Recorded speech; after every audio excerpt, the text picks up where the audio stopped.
और मुल्क की मुख्तलिफ रियासतों में सैलाब से आम जिंदगी मुतासर है। उड़ीसा के मलकानगिरी में सैलाब से कई गाँव का राब्ता शहर से टूट चुका है। जिला कोल्हापुर में सैलाब की जद में कई गाँव आ गए हैं। लोगों को महफूज मकामात पर ले जाने के लिए NDRF की मदद ली जा रही है। ऐसा ही कुछ हाल गुजरात के छोटा उदयपुर का भी है, जहां सैलाब ने लोगों का सब कुछ तबाह बर्बाद कर दिया है। कर्नाटक के बेंगलुरु में भी सैलाब से आम जिंदगी मुतासर हुई है।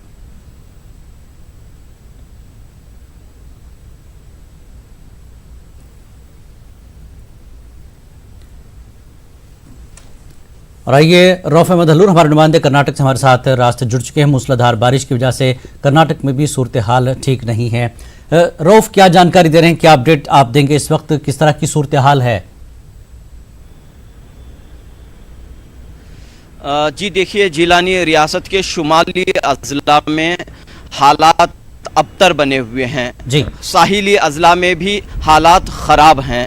पिछले 4 या 5 दिनों से मसलसल बारिश से सैलाब की सूरत हाल पैदा हुई है और अवाम की ज़िंदगी जो है मुश्किल में पड़ी हुई है। यहाँ पर अभी कुछ ही देर पहले महाराष्ट्र के वज़ीर आला ने कर्नाटक के वज़ीर आला येडियुरप्पा से फ़ोन के ज़रिए बातचीत की है। महाराष्ट्र के वज़ीर आला फडणवीस ने ये कहा है कि कोयना डैम का पानी ज़्यादा होने की वजह से कर्नाटक में जो कृष्णा नदी बहती है, कृष्णा आलमट्टी डैम मौजूद है, वहाँ जो है 4 लाख क्यूसेक्स पानी आज वो रिलीज करना चाह रहे हैं। तो इस फोन के बाद जो है रियासत के वजीर आला BS येडियुरप्पा मजीद परेशान हो गए हैं कि कैसे इस सैलाब की सूरत हाल से निपटा जाए। और वजीर आला येडियुरप्पा ने तमाम हुक्काम को अहकामात दिए हैं कि फौरन जो है बड़े पैमाने पर इक़दाम किए जाएं, क्योंकि 4 लाख क्यूसेक पानी आज शाम तक कर्नाटक में दाखिल होने वाला है। और कर्नाटक की कृष्णा नदी के जरिए, जो शुमाली कर्नाटक में कर्नाटक की एक बड़ी नदी है, जैसा कि हम देखते हैं रियासत कर्नाटक में की 2 बड़ी नदियां, एक जो है शुमाल में बहती है वो है कृष्णा नदी, और एक जो रियासत के जुनूबी हिस्से में यानी कि मैसूर के इलाके में बहती है वो है कावेरी नदी। यहाँ पर रियासत के जुनूबी हिस्से में हालात कदरे बेहतर हैं। यहाँ पर आप देख रहे हैं कि बेंगलोर का मौसम काफ़ी खुशगवार है, हालांकि यहाँ पर भी बारिश हो रही है, लेकिन ऐसी कोई सूरत हाल नहीं है। लेकिन इस मरतबा जो है शुमाली कर्नाटक, खासतौर पर जो महाराष्ट्र का इलाका है यानी मुंबई कर्नाटक का इलाका, जिसमें बेलगाम है, निपानी है, हुक्केरी है और गोकाक हैं, और इस तरह से और भी शहर हैं जैसा कि बागलकोट है, बीजापुर है, और हैदराबाद कर्नाटक के चंद शहर हैं जहां पर सैलाब की सूरत हाल है। इस वक्त हालात काफ़ी तशवीशनाक हैं और इस जानिब जो है एक जानिब जो है राहत और बचाव का काम भी जारी है और NDRF की टीमें जो हैं मसलसल कोशिश में लगी हुई हैं कि कहीं भी कोई जानी नुकसान न हो। हालांकि कल हम देखते हैं कि धारवाड़ और चंद एक शहरों में जो है चंद एक अफराद के इंतकाल कर जाने की भी खबरें सामने आई हैं और माली नुकसान भी हुआ है, लेकिन जानी नुकसान इस वक्त उतना नहीं हुआ है। लेकिन हालात पर काबू पाने की पूरी कोशिश की जा रही है। और इस बात जी जानना चाहेंगे, जिस तरह से आप जिन इलाकों का जिक्र कर रहे हैं वहां पर पानी अब शाम तक छोड़ा जाएगा और पानी का बहाव तेज होगा, तो ऐसे में जो गांव हैं, जो इलाके हैं, वहां के लोगों को क्या मुंतकिल किया जा रहा है दूसरी जगहों पर?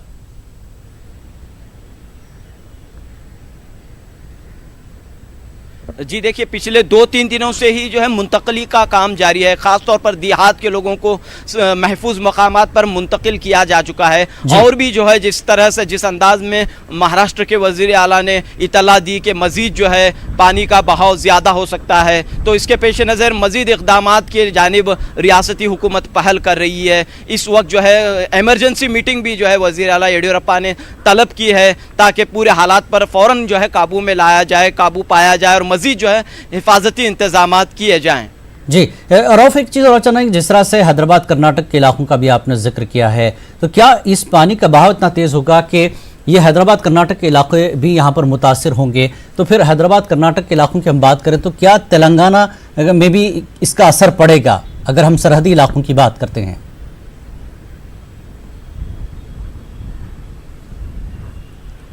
जी देखिए, जो सैलाब है, जो मसलसल बारिश की वजह से जो सैलाब की सूरत हाल पैदा हुई है, वो ज़्यादातर जो है महाराष्ट्र कर्नाटक के इलाकों में, यानी कि मुंबई कर्नाटक जिसे हम बेलगाम है, बीजापुर है, बागलकोट है और हुक्केरी है, गोकाक है, इन इलाकों में इसका ज़्यादा असर हुआ है। तो दूसरी जानिब साहिली कर्नाटक के इलाके जैसे मंगलूर हैं, चिकमंगलूर हैं और उडुपी है और मड़केरी जहां पिछले साल भयानक सैलाब आया था और भारी तबाही हुई थी कूरग ज़िले में, वहां पर जो है हालात इस वक्त जो है ठीक नहीं है। दूसरी जानिब जो है इसके असरात जो है हैदराबाद कर्नाटक के इलाके जैसे बीदर है, गुलबर्गा है, रायचूर है, बल्लारी है, यहाँ पर भी जो है इसके असरात पड़े हैं, लेकिन यहाँ पर इतने हालात जो है यहाँ पर काबू में हैं। ऐसी कोई मजीद हालात यहाँ पर इतने ख़राब नहीं है जितने के हालात जो है इस वक्त बेलगाम हो या बागलकोट अजला में हो, कर्नाटक महाराष्ट्र बॉर्डर पर ही ये हालात देखने को मिलेंगे।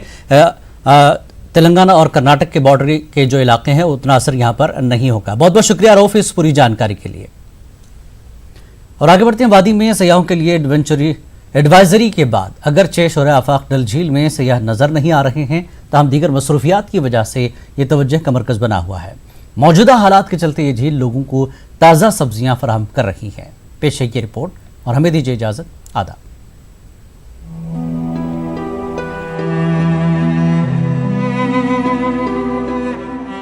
श्रीनगर में वाक़या मशहूर डल झील में सयाह नजर नहीं आ रहे हैं। इसके बावजूद सब्जी फरोशों की वजह से झील में कुछ चहल पहल नजर आ रही है। बंदिशों और रुकावटों के बीच डल झील के किनारों पर सब्जी फरोश ताज़ा सब्जियों के साथ नजर आ रहे हैं। मुख्तलिफ मुश्किलात और दुश्वारियों को पार करते हुए बड़ी तादाद में लोग यहाँ ताज़ा और लजीज सब्जियों के लिए पहुँच रहे हैं।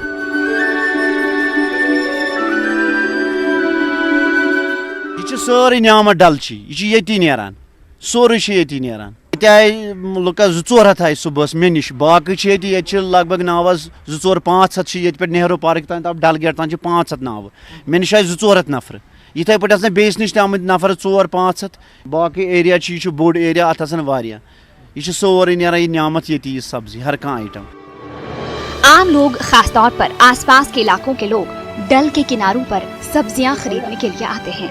ये लोग इस झील और सब्जी की पैदावार से मुंसलिक अफराद की खूब सताइश तो कर ही रहे हैं, साथ ही साथ मरकज के फैसले के खिलाफ नाराजगी का भी इजहार करना नहीं भूल रहे हैं। कई लोग इस फैसले की टाइमिंग और कुछ पूरे फैसले पर सवाल खड़े कर रहे हैं। डल नहीं होता तो हमारे लिए खाने पीने की कुछ नहीं होता है, सब्जी नहीं मिलती। मगर ये पता नहीं, अगर करना था ईद के बाद करना था कि लोग यहाँ पर जो लोग आते थे, जो शिकारी वाला ये भी अपना पैसा कमाते थे, जो पार्टी पर बैठे वो पैसा कमाते थे, मगर सबको मुश्किलात हो गए। यहाँ से फौज लगा हुआ है, हम दूसरे रास्ते से आए और डल झील के पास पहुँचे हैं। वहाँ से थोड़ा सब्ज़ी मिले, उसको कूद पड़े लोग, थोड़ा सब्ज़ी लिया सबों ने, लेकिन बंद है सब।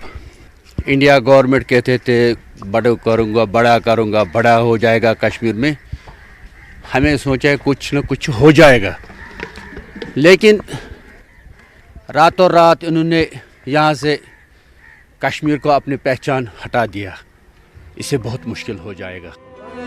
आम दिनों में बड़ी मिक़दार में डल झील में काश्त की हुई सब्जियों को बैरून रियासत भी बरामद किया जाता है, मगर आज जब सब कुछ बंद है तो यहाँ ये सब्जियाँ हाथों हाथ फरोख्त हो रही हैं।